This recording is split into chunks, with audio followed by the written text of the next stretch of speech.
Baru kemarin kami buatkan video soal Toto Wolff yang merupakan raja politik di F1. Malam harinya langsung heboh dengan skandal terbarunya yang cukup memancing perhatian. Toto Wolff dituduh terlibat konflik kepentingan dengan istrinya sendiri, yaitu Susie Wolff, yang mengisi salah satu jabatan di grup Formula One Management. Keduanya dikhawatirkan bisa berbagi informasi-informasi rahasia dari orang dalam F1, mengingat keduanya adalah pasangan suami istri. Semalam, FIA secara resmi akan menginvestigasi pihak-pihak yang terkait soal dugaan konflik kepentingan tersebut. Seperti apa ceritanya? Semua bermula dari sebuah laporan dari majalah Business F1 yang menuliskan jika adanya kecurigaan dari beberapa tim soal adanya konflik kepentingan yang melibatkan Toto Wolff selaku bos tim Mercedes dan istrinya Susie Wolff. Susie sendiri sejak bulan Mei yang lalu ditunjuk untuk mengisi jabatan sebagai Managing Director pada ajang F1 Academy yang merupakan ajang balap formula khusus wanita.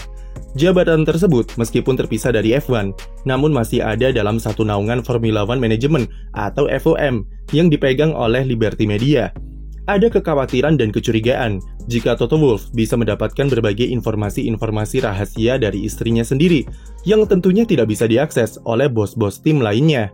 Jika menurut laporan dari majalah tersebut, kecurigaan mulai muncul pada sesi briefing tim prinsipal terakhir yang diadakan di GP Las Vegas, di mana Toto Wolff keceplosan menyampaikan informasi rahasia yang cuma bisa ia dapat dari orang dalam di F1. Momen keceplosan itu kemudian membuat Toto Wolff panik dan memancing kecurigaan bos-bos tim lain jika melihat jabatan istrinya yang juga ada di lingkungan F1. Hal ini kemudian dilaporkan ke Presiden FIA Mohammed bin Sulayem yang disampaikan sebagai bentuk pelanggaran yang serius dan sesuatu yang ilegal. Kecurigaan itu cukup wajar jika melihat track record Toto Wolff di dunia perpolitikan balap F1 yang sangat kuat seperti yang kami bahas di video kemarin. Apalagi tahun lalu, kita tahu kalau Toto Wolff adalah orang pertama yang membocorkan informasi soal pelanggaran budget cap Red Bull dan Aston Martin ke publik. Hal itu disinyalir karena Toto mendapatkan informasi dari sekretaris interim FIA, Shaila Anrau, yang notabene merupakan mantan pengacara tim Mercedes dan dikenal dekat dengan sang tim prinsipal. Shaila yang belum genap menjabat selama setahun akhirnya didepak dari jabatannya di FIA karena kontroversi dan konflik kepentingannya itu. Kalau melihat bagaimana Toto Wolff bermain di F1 selama ini dan kejadian tahun lalu, tidak mengherankan jika ada beberapa tim yang curiga dan langsung lapor kepada FIA terkait dugaan skandal ini. 4 hari kemudian setelah laporan kontroversial itu rilis, FIA kemarin resmi meluncurkan investigasi atau penyelidikan terkait dugaan konflik kepentingan antara Toto Wolff dan istrinya. Statement FIA jelas memancing kehebohan di antara fans dan bahkan sampai menyebut skandal ini sebagai Wolffgate. Selain itu, FIA secara sekaligus juga menyinggung 3 entitas, yaitu keluarga Wolff dengan segala powernya, lalu pihak F1 atau FOM, dan tim Mercedes. Ketiga pihak tersebut sama-sama membantah tuduhan dari FIA, serta laporan dari majalah bisnis F1 yang mereka anggap tidak berdasar dan tidak ada bukti yang konkret. Mereka juga sama-sama terkejut dengan statement investigasi dari FIA dan tidak ada usaha klarifikasi atau komunikasi terlebih dahulu. F1 sendiri mengklaim jika mereka punya prosedur yang kuat untuk memastikan pemisahan informasi dan tanggung jawab jika terjadi potensi konflik kepentingan.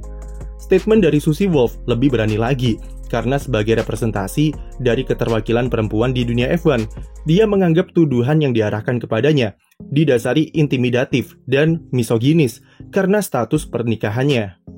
Susie mengaku merasa terhina, namun tidak terkejut dengan tuduhan yang ia terima dan akan menolaknya dengan sekuat tenaga karena hal itu sudah merusak serta mempertanyakan integritasnya.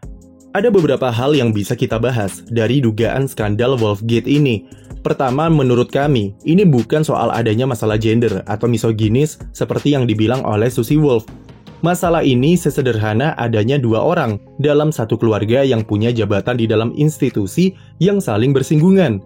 Maka wajar saja jika ada pihak yang curiga akan konflik kepentingan. Namun kami cukup paham kenapa Susie Wolff sampai merasa terhina seperti itu, karena memang laporan yang dituliskan di majalah seakan-akan meragukan kapasitas Susie dengan membandingkan dirinya ke istri-istri tim prinsipal lain yang sangat tidak masuk akal. Kapasitas Susie Wolff di dunia balap tak perlu diragukan lagi, karena karirnya di Formula E sebagai tim prinsipal dan CEO sangat cemerlang.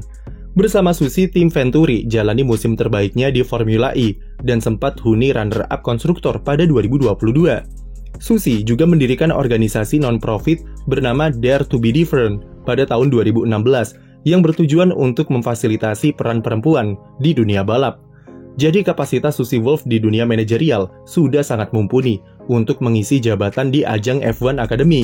Hanya saja pemilihan Susi kurang tepat karena dia adalah suami dari Toto Wolff yang merupakan bos tim Mercedes di F1 dan bidang keduanya saling bersinggungan. Meskipun F1 punya prosedur ketat dan sangat percaya kepada karyawannya, tapi dengan track record Toto sebagai raja politik F1, kecurigaan adalah hal yang manusiawi bagi rival-rivalnya. Hal kedua yang menarik dari skandal ini adalah Presiden FIA yang lagi-lagi terlalu gegabah dalam menanggapi sesuatu. Pada awal tahun ini, Ben Sulayem sudah membuat kontroversi karena dia terlalu ikut campur dalam masalah komersial F1 yang digosipkan mau dibeli Arab Saudi. F1 sampai mengirimkan ultimatum kepada Ben Sulayem saat itu dan mengancam akan gunakan jalur hukum jika sang presiden terlalu mengintervensi. Kali ini dia kembali membuat heboh dengan langsung melakukan investigasi dugaan konflik kepentingan antara keluarga Wolff dan F1 yang bahkan statusnya masih gosip. Seharusnya Ben Sulayem bisa tabayun dulu, seperti cari info dari Stefano Domenicali atau klarifikasi ke Toto Wolff, serta menggali lagi kebenaran soal kecurigaan tim-tim kepada mereka. Apalagi sumbernya sendiri dari media yang entah kredibel atau tidak, serta cukup meragukan. Semua tuduhan kepada keluarga Wolff ini bermula dari majalah bisnis F1 yang setelah kami kulik lebih dalam, didirikan oleh Tom Rubiton, salah satu jurnalis kontroversial yang sering dituntut karena pencemaran nama baik. Beberapa kali majalahnya itu dituntut atas laporan palsu. Dia pernah dituntut pencemaran nama baik ke pengadilan dan kalah karena menuduh bos tim Jaguar saat itu menyuap jurnalis. Sekitar tahun 2004, majalahnya juga pernah menuduh seorang pejabat FIA melakukan korupsi yang ternyata adalah laporan palsu, dan dia dituntut lagi ke pengadilan. Hal yang sama bisa juga terjadi di laporan soal skandal Wolffgate ini, yang mana FIA terlalu reaktif dan terlalu terburu-buru menanggapi sebuah rumor yang masih diragukan kebenarannya. Bagi Toto Wolff, semua bisa ia selesaikan dengan semudah menuntut majalahnya ke meja hukum atas pencemaran nama baik. Namun jika seandainya memang benar ada konflik kepentingan, maka Toto Wolff dan istrinya harus siap-siap diseret ke pengadilan olahraga dan menerima sanksi. Jika terbukti, sanksi paling ringan adalah Susi Wolff dicopot dari jabatannya dan Toto Wolff tetap aman di Mercedes. Namun kami pikir kalaupun dia lolos dari hukuman, Toto tetap berpotensi dipecat dari posisinya oleh bos besar Mercedes karena merusak citra brand. Hukuman paling berat adalah larangan beraktivitas di dunia F1 selama jangka waktu tertentu, karena saling bertukar informasi rahasia merupakan pelanggaran serius dan ilegal. Tapi untuk saat ini kami melihat skandal Wolffgate sebagai langkah overreaktif dari FIA yang semakin memperpanas tensi antara mereka dengan F1. Tahun ini hubungan F1 dan FIA memang kurang harmonis dengan intervensi Ben Sulayem di awal musim, lalu alotnya negosiasi Andretti, dan ditambah lagi investigasi soal konflik kepentingan keluarga Wolff. Bahkan ada yang mengklaim kalau tensi hubungan F1 dan FIA sekarang adalah yang paling panas sejak perang FISA versus FOCA pada awal 80-an. Politik Ben Sulayem harus diakui sangat buruk, dan dia tidak bisa memposisikan dirinya seperti apa yang dilakukan Jean Todt selama menjabat sebagai presiden FIA sebelumnya, yang memilih menjaga diri dari hiruk-pikuk urusan dapur di F1. Ben Sulayem harus berhenti terlalu ikut campur urusan internal dan komersial di dunia F1, serta belajar untuk lebih tenang dalam proses negosiasi untuk menghindari kesalahpahaman serta heboh-heboh seperti skandal Wolffgate seperti ini. Sekian video dari kami, jangan lupa beri like dan subscribe untuk konten F1 lainnya.